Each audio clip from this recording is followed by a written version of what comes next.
Setiap kali baca Quran, elakkan baca cepat. Ya, kita kena elakkan baca cepat yang kalau kita nak mengulang hafazan ke apa ke mungkin nak cepat kan. Tetapi kita kena hadirkan juga perasaan hidayah sedang sampai.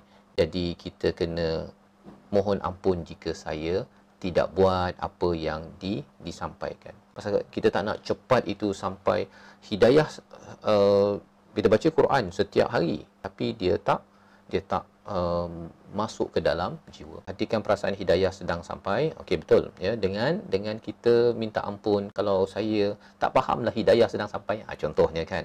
Ataupun kita kalau dah faham tapi kita ada tak buat yang sepatutnya, kita mohon ampun kepada Allah Subhanahu Wa Taala.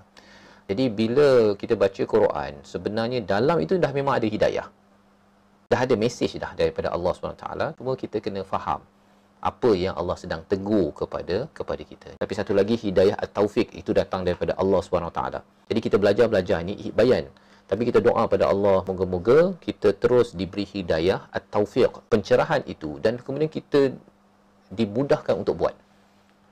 Ambil tindakan ataupun makin sedar. Itu namanya hidayah, taufiq. Yang kita buat ataupun makin sedar itu namanya hidayah at-taufiq. Ini anugerah daripada Allah. Bila kita selalu mohon, kita merendah diri pada Allah, kan? Kita istighfar, lagilah Allah akan memberi taufik tersebut.